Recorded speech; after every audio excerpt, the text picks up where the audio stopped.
غیبت کرتے ہیں، چغلی کھاتے ہیں، یہ ہمارے ہاں بہت زیادہ بیماری ہے. اس کا کیا ہوگا؟ اس سے بھی کیا توبہ اللہ تعالیٰ سے ہم نے کرنی ہے؟ اگر کسی انسان کو تکلیف دی ہے، خدا نخواستہ توبہ، مجھے تو کہتے ہوئے بھی بڑا خوف آتا ہے کہ والدین کی خدا نخواستہ اگر نافرمانی ہو گئی ہے یا کسی اور کی دل آزاری کی ہو، والدین کو تو یہ تو گناہ کبیرہ ہے. کوئی بھی آپ نے کسی شخص کو پہنچایا، کسی جانور کو ایذا دی ہے، انسان تو بہت بڑی چیز، تو اس کے لیے کیا ہے؟ دیکھیں غازی صاحب، توبہ کا جو کنسیپٹ ہے وہ بڑا وسیع ہے. ایک حقوق اللہ ہے اور ایک حقوق العباد ہے. اللہ کا حق تو یہ تھا کہ اللہ تعالیٰ نے اپنے احکامات میں حکم دے دیا کہ اس طرح تم نے کرنا ہے.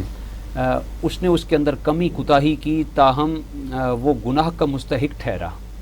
لیکن دوسرا اگر حقوق العباد میں دیکھیں، اس نے والد کا دل دکھایا، والد کی دل آزاری کی، والد اس سے ناراض ہو گیا. ایک جانب اللہ ناراض ہے، ایک جانب والد ناراض ہے. اب جو اللہ کا حق ہے وہ اللہ نے معاف کرنا ہے. جو اس نے اللہ کا آرڈر مسلیپ کیا وہ اللہ معاف کرے گا.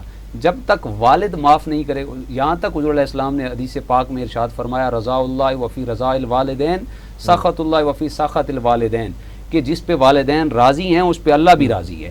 یعنی حقوق العباد. اب دیکھیں اسلام کے جو اجزائے ترکیبیہ ہیں 5 ہیں. ایک ایمانیات ہے، عبادات ہے، اخلاقیات ہے، معاشرت ہے، اسی طرح معاملات ہے.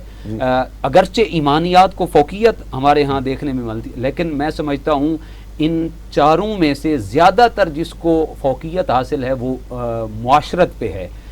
کیونکہ ہم نے دوسروں کے ساتھ ٹائم گزارنا ہے، دوسروں کے ساتھ، اور اس سے معاشرہ تشکیل ہوتا ہے. حقوق العباد میں کمی رہ گئی تو اللہ بھی معاف نہیں کرتا. اللہ فرماتا ہے میرے بندے تم نے حقوق العباد کو چھوڑا ہے، پہلے حقوق العباد کی معافی تلافی ہوگی تو میں رازق اور خالق اور مالک اللہ ہوں، میں تب جا کر تمہاری توبہ کو قبول کروں گا. اور پھر حقوق العباد کی ادائیگی میں جب انسان کسی کو دکھ پہنچاتا ہے، تکلیف دیتا ہے، اس میں بھی انسان کی، اب دیکھیں نیت کا خالص ہونا ضروری ہے.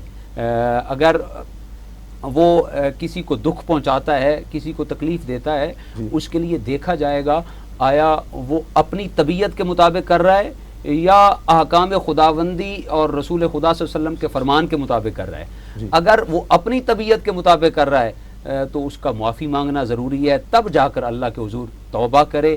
اللہ توبہ کو قبول کرنے والا ہے. اور اس کے لیے جو اہل اللہ ہیں، نیک لوگ ہیں، اللہ کے برگزیدہ بندے ہیں، صوفیاء ہیں، وہ کہتے ہیں کہ پہلے تو انسان کا اپنی ذات پہ حق ہے، اپنی ذات کے حقوق بندہ پورے کرے. اپنی ذات کے حقوق پورے کرنے کے بعد پھر خاندان کے حقوق ہیں وہ پورے کرے. خاندان کے حقوق پورے کرنے کے بعد پھر بندہ سوسائٹی میں، سماج میں زندگی گزارنے والا ہے، وقت گزارنے والا ہے، اس کے پورے کرے.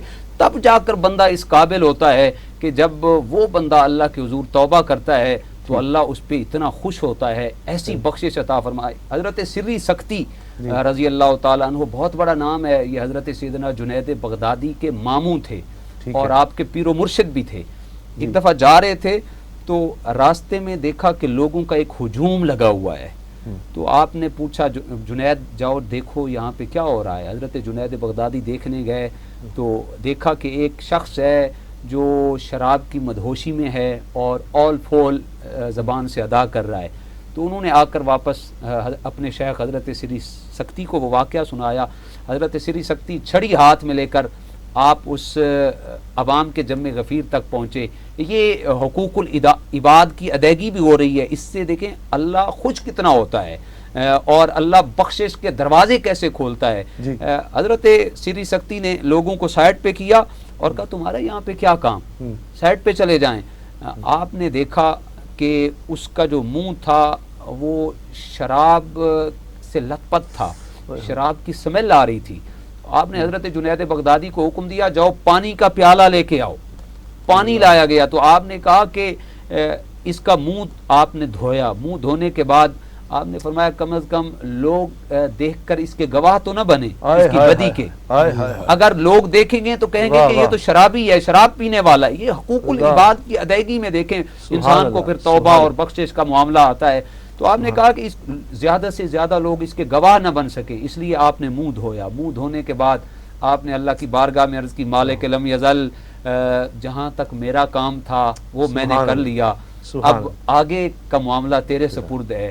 حضرت سری سکتی رضی اللہ تعالیٰ عنہ فرماتے ہیں میں دوسرے دن مسجد میں پہنچا، نماز تہجد کے وقت پہنچا تو دیکھا وہی شخص ہے مسجد کے اندر نماز تہجد ادا کر رہا ہے۔ اللہ اکبر۔ میں نے اللہ کی بارگاہ میں عرض کی مالک یہ کیا ماجرا ہے؟ کل یہ ماحول تھا کہ شراب میں لت پت تھا، لوگ اس کو دیکھ کر برا بھلا کہہ رہے تھے، آج یہ صلاۃ التوبہ اور صلاۃ النفل قیام اللیل تہجد ادا کر رہا ہے۔ تو آواز قدرت آتی ہے، اے میرے بندے سری سکتی، تو نے اس کا منہ صاف کر دیا تھا پانی کے ساتھ، تو نے اس کا منہ صاف کیا ہے، تو بندہ تھا، تو ظاہر کو صاف کر سکتا تھا، تو نے اس کا ظاہر صاف کیا ہے، میں اللہ نے اس کا باطن صاف کیا ہے۔ سبحان اللہ۔